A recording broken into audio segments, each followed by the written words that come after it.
ሰላም እንዴት ናችሁ? በያላችሁበት ሁሉ ነገር ሰላም ነው። አሸይና እንዲወላችሁ እሞኝላችኋለሁ። በሲስ ጎንዶሎ ማዳች ላይክ እና ሼር እያደረጋችሁ ሐሳቦቻችሁ ለብዙዎች አካፍሉ። ለዚህ ከልብ አመሰግናችኋለሁ። ሐሳቡ ሲሞቻችሁ 2000 ላይክ እንድትገጩ ነው በተተና አጓብዛችኋለሁ። ዛሬ ወደ ሚዛናችን ዘላችሁ መጣ ነው ሶበር ዜና በኢራን እጅ ውስጥ የወደቁት እጅግ በጣም የተራቀቁ የአሜሪካ ቦምቦችን ጉዳይ ነው። እንግዲህ ኢራን የአሜሪካን የተራቀቁ ቦምቦችና ሚሳኤሎች በእጇ አስገብታለች። ይህም የሆነበት ምክንያት አሜሪካ በኢራን ምድር ላይ ስፍር ቁጥር የሌለው ሚሳኤልና ቦምቦችን አዝንባለች። ከነዚህ ቦምቦችና ሚሳኤሎች ውስጥ አንዳንዶቹ አልፈነዱም። ያልፈነዱትን እነዚህ እጅግ በጣም አደገኛ በንኮር ቦስተር ሁሉ አለበት። እዚህ ውስጥ 60 ሜትር ምድርን ሰርስሮ ገብተው ተራሮችን የሚያፈነደውን ቦምብ ጭምር ኢራን በእጅ አስገብታለች። በጣም የሚያስደንቅ ነው። በነገራችን ላይ ጉዳይ ለመጀመሪያ ጊዜ አይደለም። በናይጄሪያም በሶሪያም እንደዚህ አይነት ነገሮች ተከስተዋል እና ያለምንም መፍራት አሜሪካ ቦምቤን ስጡኝ ነው ያለች።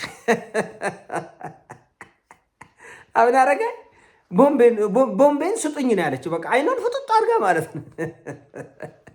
አሁን ግን እንደ አጋጣሚ ሆነ ቦምቤን ስጡኝ የማይባልበት አገር ነው ሄዶ የወደቀው። በተለይ ይሄ በንኮር ቦስተር የሚባል እጅግ በጣም የተራቀቀ የቦምብ አይነት ነው። ምናልባት ኢራን ፈቃደኛ ከሆነች ከቻይኖችና ከራሽያኖቹ ጋር በመጣመር እጅግ በጣም በአስቸኳይ ይህንን መሳሪያ የምትሰራበት እድል ሰፊ ነው። ይሄ አሜሪካኖችን እጅግ በጣም ያበሳጨ ነው። ከወደሙ ጀቶች፣ የጦር ጀቶች፣ ሄሊኮፕተሮች እነዚህ የተራቀቁ መሳሪያዎቻቸው ብዙ መሳሪያ ወድሟል። የጦር መርከቦች ሁሉ ተመተዋል። ይሄ ግን እጅግ በጣም የሚያስቆጭ ነው። ምክንያቱም ቴክኖሎጂው በቀላሉ ራሽያና ቻይና እጅ ውስጥ ይገባል። ኢራንም እነዚህን ቦምቦች ባንኮር ቦስተር ብቻ ሳይሆን ሌሎችም የተራቀቁ የአሜሪካ ሚሳኤሎችን ወደ ኢንጂነሪንግ ክፍሏ ማዕከሏ ሂዳል። እዛም ደግሞ ተጨማሪ ምርምርና ጥናት ከተደረገባቸው በኋላ አመሳስለው ወዲያውኑ በአስቸኳይና በፍጥነት ይሰራሉ። ምናልባት በቻይና በራሽያ ፋብሪካዎች በብዛት እንዲሰሩ ሊደረግ ይችላል። ይሄ ትልቅ ቁጭት ነው። አስበው፣ አንተን ለማውደም፣ ለማፈንዳት፣ ለማጥፋት የመጣ መሳሪያ አንተ ወስደ መልሰ ጠላት ላይ ስትጠቀመው ምን ያክል እንደሚያቃጥል አንዳንድ ሚሳኤሎችን በነገራችን ላይ አሜሪካ ለማንም አገር የማትሰጣቸው የሚሳኤል አይነቶች አሉ። በጠላት እጅ በኢራን እጅ ላይ ወድቀዋል። ኢራን በነገራችን ላይ ዛሬ እጅግ በጣም ወዳጅ ከሆነችው ራሽያ 48 የጦር ጀቶችን ኤፍ35ን አዛለች። 16ቱን ተረክባለች። $6.5 ቢሊዮን ያው ሰሞኑን እየተሽለኮለኩ እንደምታውቁት ኢራኖችም እየተሽለኮለኩ ነዳጅ ሲያወጡ የነበሩት ለዚህ ነው። ከዛም በፊት በከፍተኛ ሁኔታ ይወጣል።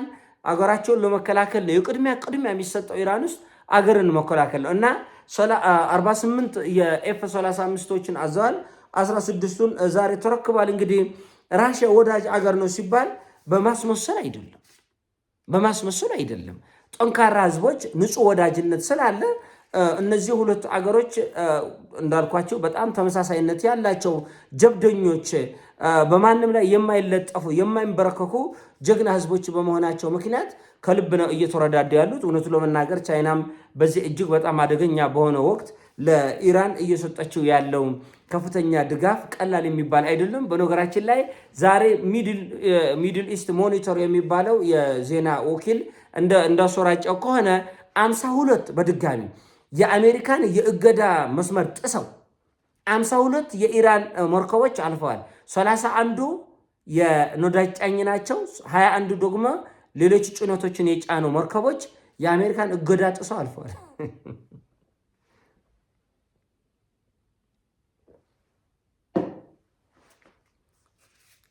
ሰውየው ይህንን ከሰማ በኋላ ነው መሰለኝ ክላሽ ይዞ ትዊተር ላይ ትሩዝ ገጽ ላይ ክላሽ ይዞ ትራምፕ አይታችኋል። ዛሬ የሱን ትሩዝ ገጽ እና በጣም ነው የሚያስቀው። በጣም ክላሽ ይዞ እንደዚህ ይዘው በኤአይ እያቀናበረ ከዚህ በፊት እኔ ክርስቶስ ነኝ የሚለውን በኤአይ አቀናብሮ አይታችሁታል።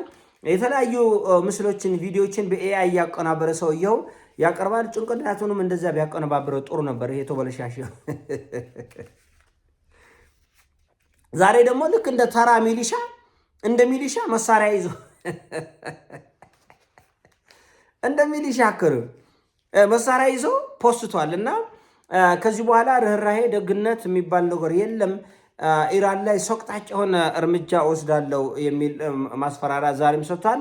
በእርግጥ ኢራኖቹ አመሉ ነው ሰውየውን ተውጥ እንደፈለገ ይሁን ወደሚል አቅጣጫ እየሄዱ ነው። መናናቁ በስቷል። ምክንያቱም እነዚህ ሰዎች አይምራቸውን የሚጠቀሙ ሰዎች አይደሉም። አይምራቸውን የሚጠቀሙ አይደለም። ትዕቢተኞች ናቸው፣ ነውጠኞች ናቸው። እነሱ ያሉትን ካልሆነ ማንንም አይሰሙ።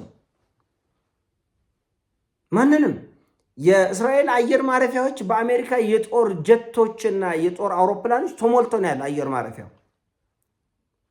ለምን? አሁንም ለመደፍጠጥ ስለተፈለገ ነው። ሀውቲ ዛሬ መግለጫ አውጥቷል። ሐማስም እጅግ በጣም ጥብቅ የሆነ መግለጫ አውጥቷል።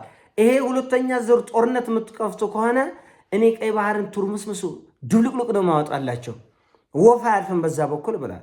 እና ይሄ ከፊት ለፊታችን ያለው ወቅት በዚህ መልኩ የሚቀጥል ከሆነ በጣም አደገኛና ዓለምን በሙሉ ዋጋ የሚያስከፍል ነው። እንደተባለው ይሄ ጦርነት የመጠፋፋት ጦርነት ነው። ከሱ ከመሰረቱ ጀምሮ የመጠፋፋት ጦርነት ነው። አውሮፓውያኖቹም ይሄ ነገር እንዲከሰት አይፈልጉም። በግልም በማህበሩም ሆነ አውሮፓ ህብረት እንደ ህብረት፣ አንዳንድ ሀገሮች ደግሞ በግላቸው ከኢራን ጋር እየተነጋገሩ ነው። በዚህ መልኩ መላ እንደሌለ ይህን ጉዳይ ያውቁታል። መላ እንደሌለ ያውቁታል። አሁን የተለየ መንገድ በራሳችን በዶፍጥጠን ጮፍልቀን እናልፋለን እያለ ያሉት እስራኤልና አሜሪካ ነው። ይሄ ደግሞ የማይሆን ነው። ይሄ ደግሞ የማይሆን ነው። ጭራሽ የአውሮፓ ህብረት እስራኤል ላይ ሁሉ ማዕቀብ እንጥላለን። ከወዳጅነቱ አልፎ መረዳዳቱ ቆርቶ መደጋገፉ ቆርቶ ጭራሽ ማዕቀብ ወደ መጣል እንሄዳለን እያለ ነው። ምክንያቱም በእነዚህ በሁለት አገሮች ምክንያት ሰቅጣጭ የሆነ ኢኮኖሚያዊ ውድቀት ላይ አውሮፓ እየሄደ እንደሆነ ያውቁታል። በዚህ ጉዳይ ላይ አውሮፓኖች እጃቸውን ቢከቱ የወለጠ አደጋ ነው። እስራኤልና አሜሪካ እንደምታውቁት እስራኤል በየዓመቱ 3.8 ቢሊዮን ዶላር በላይ ከአሜሪካ እንደ ጊፍት ካርድ ልክ ጥቅል ይገዛል። አሁን ወዳጅ ለወዳጅ እዚህ አገር ላይ ካርድ ይገዛል። ጥቅል ያልተጎደበ ዕለታዊ ጥቅል፣ ያልተጎደበ ወራዊ ጥቅል ምናምን፣ የድምፅ የኢንተርኔት ብለው እንደሚገዛው አሜሪካ ግብር ከዜጎቿ ላይ ሰብስባ በየዓመቱ ለእስራኤል ወደ 4 ቢሊዮን ዶላር ትሰጣለች። በአካውንቷ ነው ደቅ የሚለው። በአካውንቷ ደቅ ይላል። መሳሪያ ስትፈልግ ከዛ አካውንት ላይ አውጥቶ ደግሞ ትጎዛለች። ኮሽታ ካለ ደግሞ ድጎማ አለ። አሁን ባለፈ ሐማስ እስራኤል ላይ ጥቃት ሰንዝሯል ከተባለ በእርግጥ ራሱ እስራኤል ህዝብ በሰላማዊ ሰልፍ ወጥቶ እውነት ሐማስ ይህን ጥቃት ፈጽሟል ወይስ የኛው ጉድ ነው የሚለው ይጣራልን እያሉ ነው የእስራኤል ህዝብ። የሆነ ሆኖ ሐማስ ፈጽሞታል በሚለው እንያዘው እና ለዚህ ጥቃት አሜሪካ 14 ቢሊዮን ዶላር ነው ለእስራኤል የለቀቀችው ድጎማ 14 ቢሊዮን እና ለአንድ ለሁለት ለአፍሪካ ሀገሮች እኮ ቀለብ ይሆናል፣ የዓመት ቀለብ 14 ቢሊዮን። ለሐማስ ኮሽታ ነው እንግዲህ። ለኢራኑ ስንት እንደተወጀተ እግዚአብሔር ይወቁ። ለኢራኑ ስንት እንደተወጀተ እኛ እናውቀውም፣ እግዚአብሔር ነው የሚያውቀው። እና እነሱ ሁለቱ አስበውበት የገቡበት ነው። አስበው እንደገቡ አስበው እንደማይወጡ እየታየ ነው። መፍትሄ መንገድ ሲባል ቄሱም ዝም መጽሐፉም ዝም ነው። እና ሰውዬ ዛሬ ክላሽ ይዞ ነው የወጣው። ክላሽ የኔ ጌታ እንደ ሚሊሻ ነው። እና ይሄን ይዘው ወጥቷል። በእርግጥ ኢራኖቹ እንኳን ክላሽ ቆርቶ መድፍ ብትሸከምስ ይደነግጣሉ ወይ ብለን ስንጠይቅ ማንም ከመጤፍ የሚቆጠር የለው። ከዚህ ከትርፎ ጠፍሮ የሚቆጥር የለም። እና ሚሳኤልም ተሸከም፣ ቦምብም ተሸከም፣ ሁሉን የቻሉትን በሙሉ ይዞ መጥቷል። አሁንም እያደረጉ ነው። አሁንም ቀጠናው በመሳሪያ ትርምስምሱ ወጥቷል። ሱዳንን ነው ያስመሰሉት፣ መካከለኛውን ምስራቅ ክላሽ በክላሽ። አሁን የሱዳን ውስጥ ያለ መሳሪያ በዛት እኮ ጉድ ነው የምትሉት። እንኳን እሱ ከሱ አልፎ ወደ ኢትዮጵያ ድንበሮች ላይ ክላሽ በጣም ሰቅጣጭ በሆነ ሁኔታ መሳሪያ እና መሳሪያ በመሳሪያው ነው ቀጠናውን በሙሉ ወደ ሲኦልነት ለመክተት ተፍተፍ እያለ ነው። ትራምፕ ዛሬ ክላሽ ይዞ እንደ ውልሻ እንደዚህ ፎቶ ተነስታል።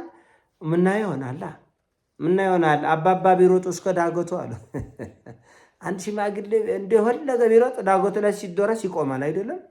ስለዚህ አሜሪካ የት ድረስ ሮጣ እንደምትቆም ለማየት ያብቃን። መላ ዓለም ይህን በጉጉት እየጠበቀ ነው። እንደው በምን መልኩ ሊያቆሙት ነው ይህን ጦርነት የሚለው እኛን ብቻ ሳይሆን ዓለምን በሙሉ ያስደነቀ ነው። ምክንያቱም እንደገቡ መውጫው ቀላል እንዳልሆነ እነሱም ያውቁታል፣ ዓለምም ያውቃል። ይሄን ያሰው ነው። ሲሞቻች ላይክ አድርጉ፣ ሼር አድርጉም። እወዳችኋለሁ። ፒስ